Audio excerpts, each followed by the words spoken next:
Hi everyone, welcome back to the channel. So friend, इस video में हम English pedagogy का एक most important topic different language teaching method, विभिन्न भाषा शिक्षण विधियाँ समझने वाले हैं।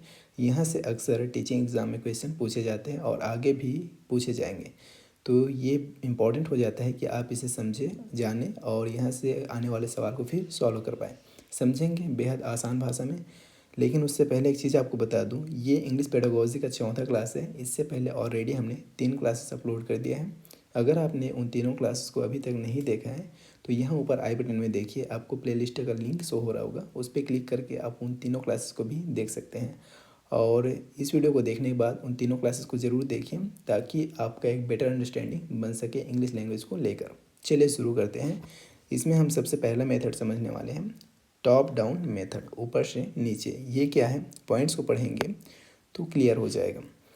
Focuses on providing student a large view of a subject, emerging them in the big picture without explaining the component.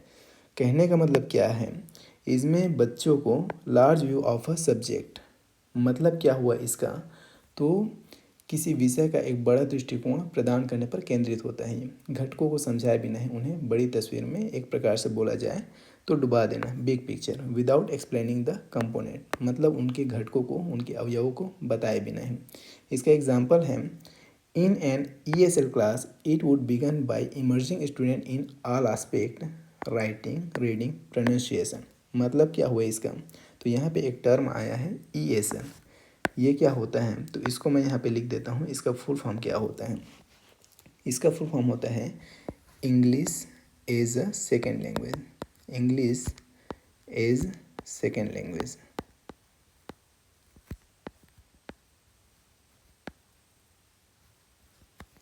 English as second language. ऐसे class में क्या है, emerging student in all aspect मतलब बच्चों को एक प्रकार से किसमें, बड़े पहलुओं में, जैसे राइटिंग मतलब लिखना, रीडिंग मतलब पढ़ना, प्रोनाउंसिएशन मतलब उच्चारण करना, इस पे फोकस किया जाता है। ना कि किसमें, किससे शुरुआत नहीं किया जाता, तो वॉवेल्स, नाउन्स एंड प्रोनाउन।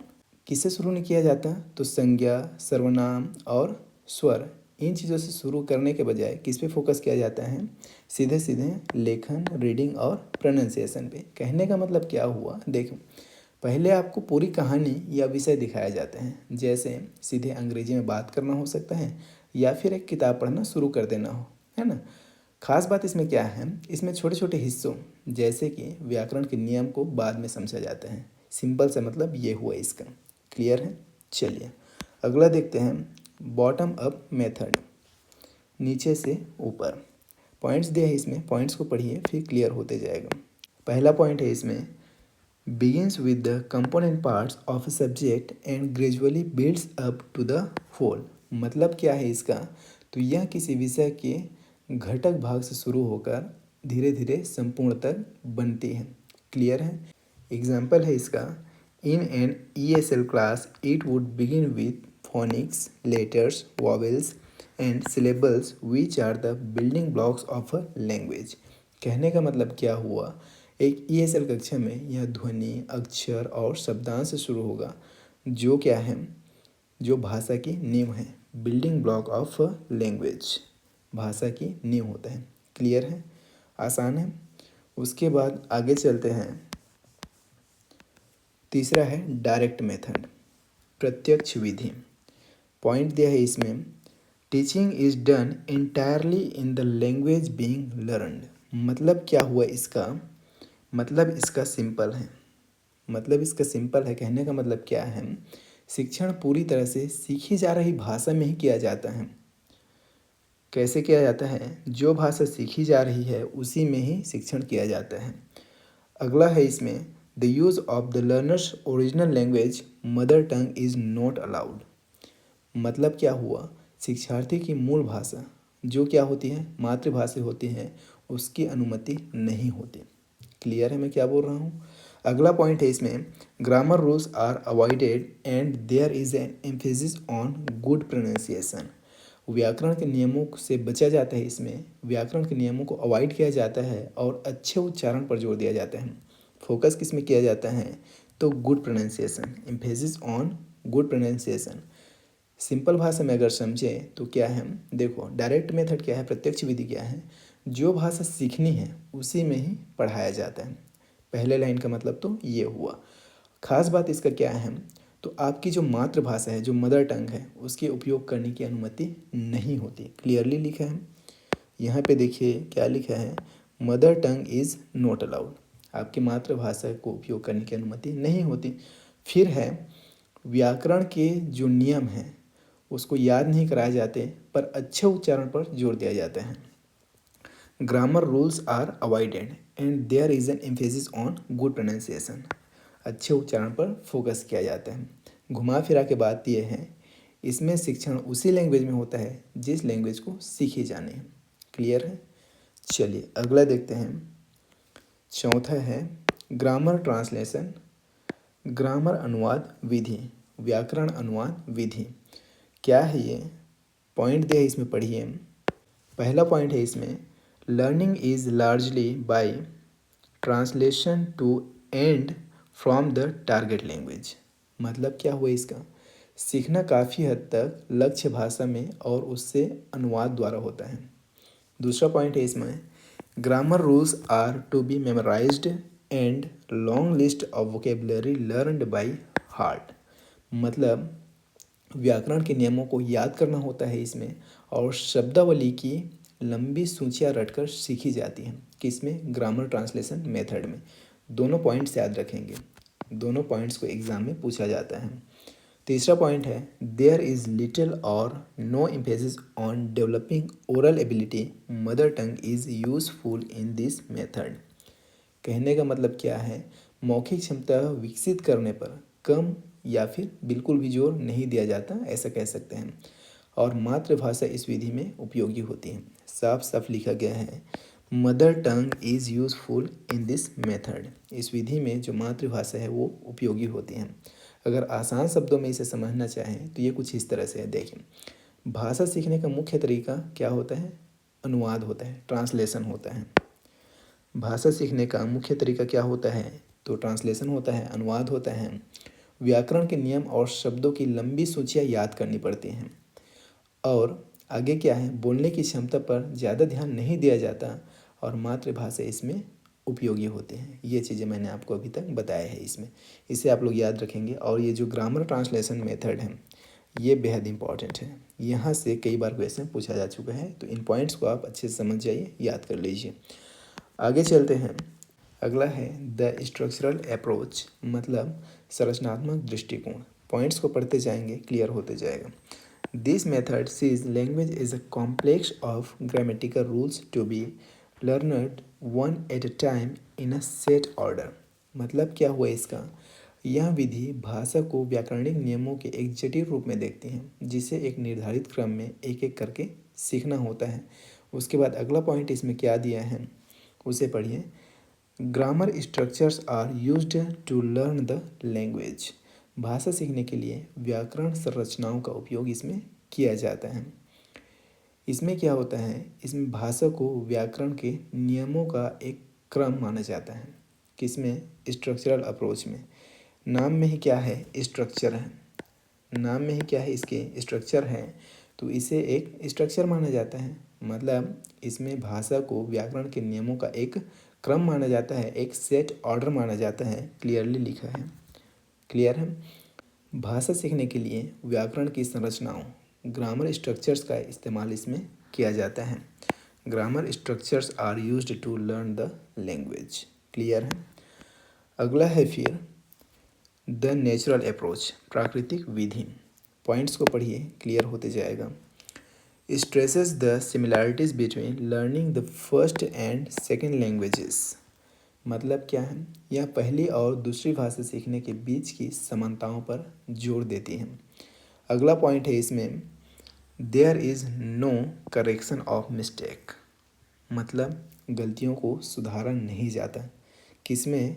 तो प्राकृतिक विधि में। There is no correction of mistake, इसमें गलतियों को नहीं सुधारा जाता। अगला पॉइंट है इसमें, learning takes place by students being exposed to comprehensible language. मतलब सीखना छात्रों को समझने योग्य भाषा के संपर्क में लाने से होता है। कहने का मतलब सिंपल है, सीखना कैसे होता है? छात्रों को समझने योग्य भाषा के संपर्क में लाने से होता है। मतलब ऐसी भाषा जो समझने योग्य हो, उसके संपर्क में अगर हम बच्चे को लाएंगे तब क्या होगा? लर्निंग होगा, सीखना होगा। ऐसा इनके कहने का मतलब है। Exposed to comprehensible language. Clear है? देखो, इसे आसान शब्दों में समझो।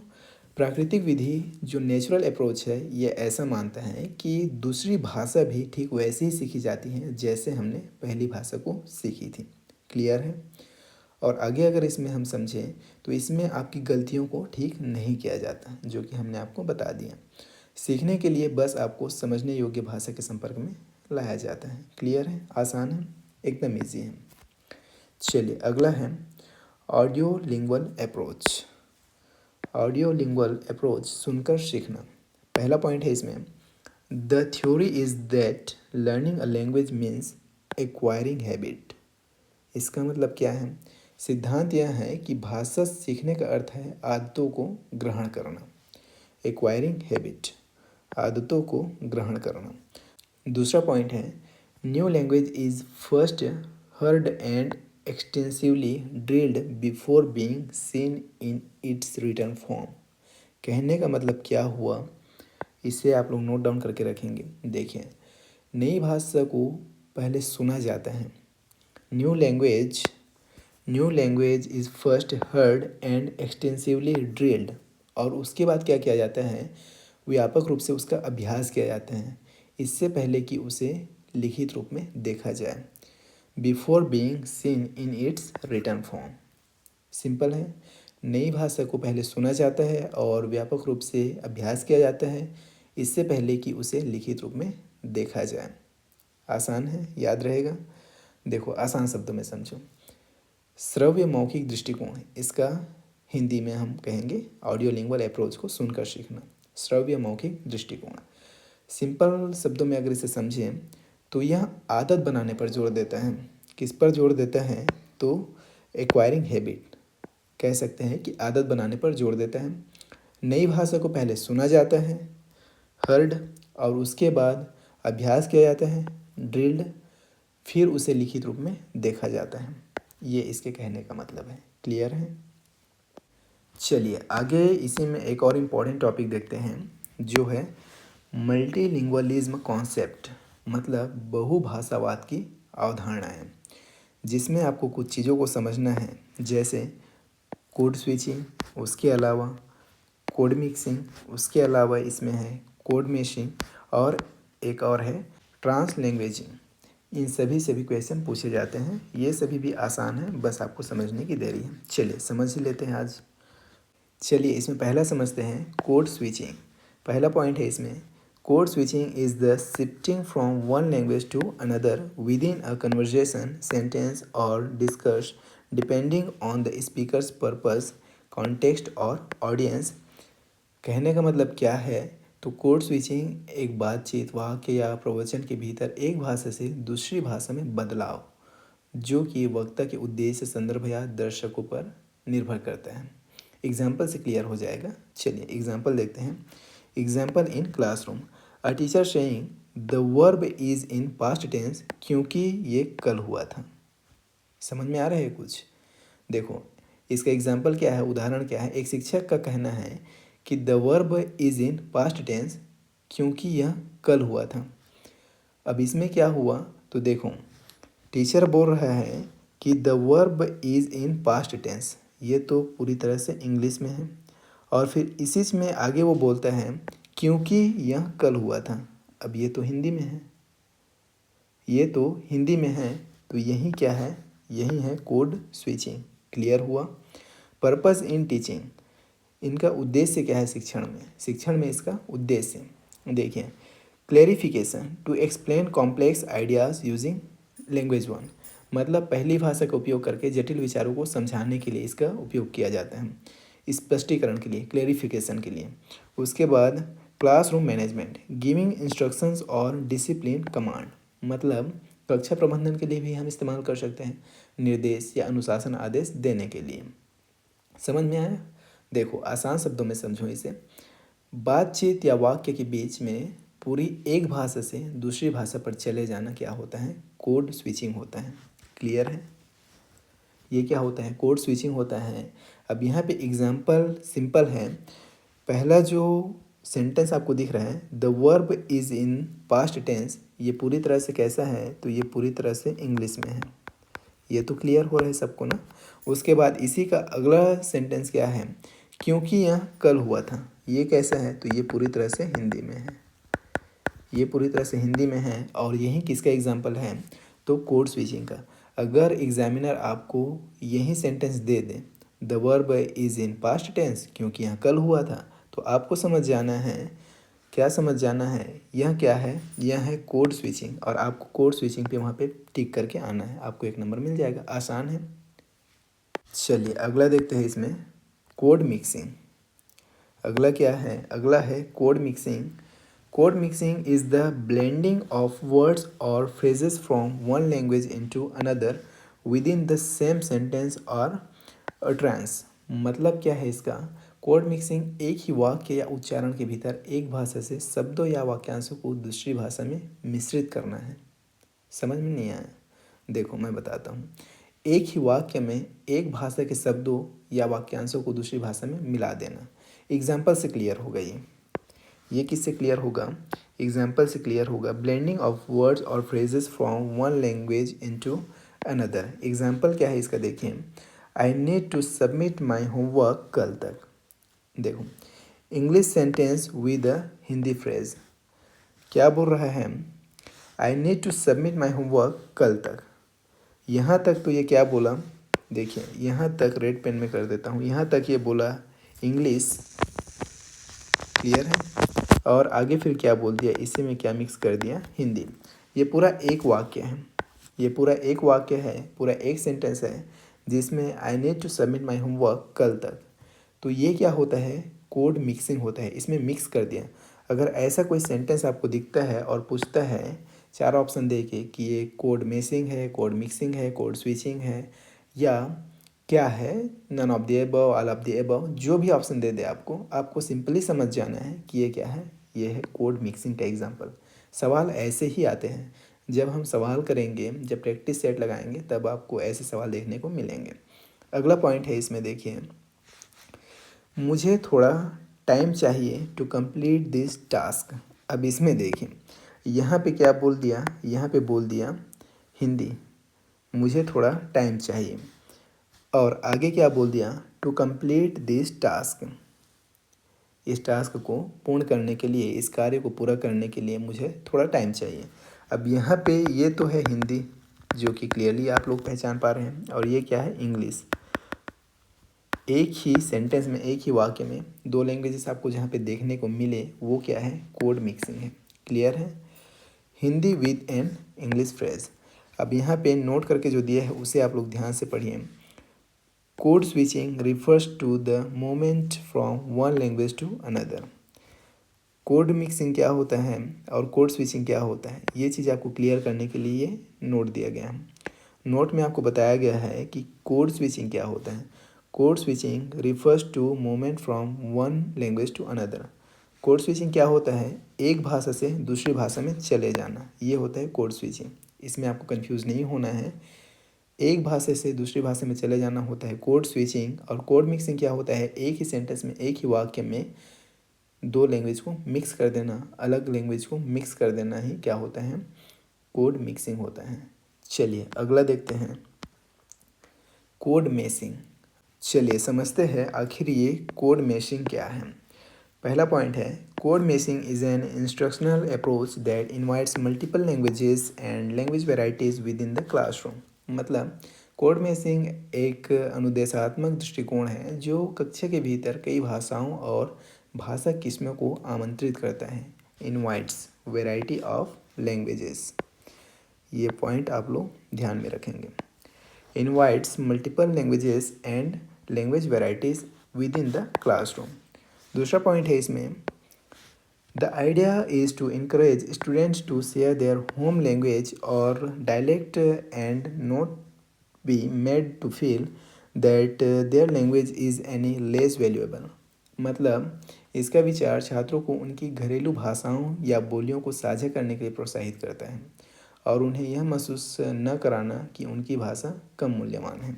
साफ साफ क्या लिखा है, लेस वैल्यूएबल, मतलब बच्चे को ऐसा महसूस ना हो और बच्चे अपने होम लैंग्वेज को क्लास तक लेके आए और उसी में फिर डायलेक्ट मतलब उसी में बात भी कर सकें और किसी भी एंगल से वो ऐसा फील ना करें कि उनकी जो भाषा है वो लेस वैल्यूएबल है, कम मूल्यवान है। क्लियर है, ये होता है कोड मैचिंग। अगर आसान शब्दों में समझें तो इसका मतलब होता है बहुत सी भाषाओं को कक्षा में इनवाइट करना। क्लियर है, चलिए अगला लास्ट इसमें देखते हैं जो है ट्रांस लैंग्वेजिंग। क्या है ट्रांस लैंग्वेजिंग? अब ये क्या होता है? Translanguaging is another term used to describe the use of two languages. ये क्या है? तो ट्रांस लैंग्वेजिंग दो भाषाओं के उपयोग का वर्णन करने के लिए इस्तेमाल किया जाने वाला एक और शब्द है। अगला पॉइंट है इसमें, when a child uses translanguaging he or she uses any and all of their language knowledge and structures to communicate। इसमें क्या होता है, जब कोई बच्चा ट्रांस लैंग्वेजिंग का उपयोग करता है तो वह संवाद करने के लिए अपने किसी भी और सभी भाषा ज्ञान और संरचनाओं का उपयोग करता है।